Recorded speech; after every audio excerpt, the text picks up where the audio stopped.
Prof. Adri, Anda sebagai kriminolog melihat apakah sejauh ini penetapan tersangka Peggy Setiawan itu sudah menyesuaikan atau paling tidak sudah memenuhi syarat-syarat formil dan juga material? Wah, nanti kalau saya jawab sama dengan ahli tadi itu. Tapi begini, Saya ingin tahu berpendapat bahwa sudut pandang dari seorang kriminolog. nah, nanti kita mencampuri lagi. Oke, Saya berpendapat bahwa baik. kelihatannya PH itu memakai dua strategi.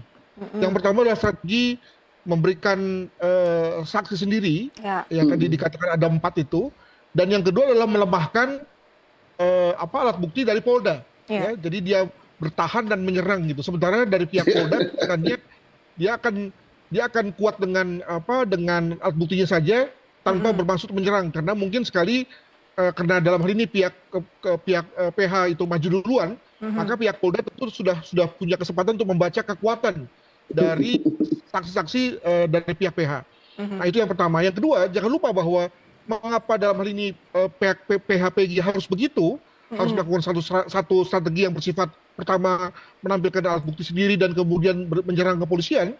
Karena jangan lupa bahwa kalau dilihat daripada data ya, maka boleh dibilang misalnya dari 100 pra peradilan itu hampir berapa ya? Hampir 95 dimenangkan oleh kepolisian. Iya. Kenapa? Karena pertama tentu kepolisian sebagai pihak yang tiap hari ngurusin kasus dan berurusan dengan hukum acara, maka dia tahu bagaimana membangun alat bukti yang sah dan tidak sah, misalnya yang pertama. Yang kedua, jangan lupa bahwa, dan ini yang paling menentukan menurut beberapa teman penasihat hukum adalah karena tersangka ada pada penguasaan kepolisian, gitu. Jadi dengan kata lain lebih mungkin bagi kepolisian untuk membuat satu konstruksi tentang alat bukti yang kemudian diperoleh dengan secara sah ketimbang PH. Nah, saya menduga misalnya mengapa Prapitnya itu baru sekarang itu karena pihak PH itu grumbling ya, mencari-cari gitu ya, hal-hal baru yang bisa dijadikan sebagai alat bukti untuk kemudian tidak, dengan tadi mengutip kata Pak Susno, dengan mudah dipatahkan sehingga lalu kemudian hakim nggak percaya. Itu kan kerjaan susah itu, gitu ya. Sementara bagi pihak kepolisian karena dia menguasai tersangka, juga sudah memiliki kemampuan dalam rangka hukum acara, dan juga jangan lupa bahwa juga ada sumber daya misalnya, maka bisa melakukan apa saja. Termasuk misalnya ketika kemarin ada pemeriksaan asesmen psikologi ya bagi Peggy.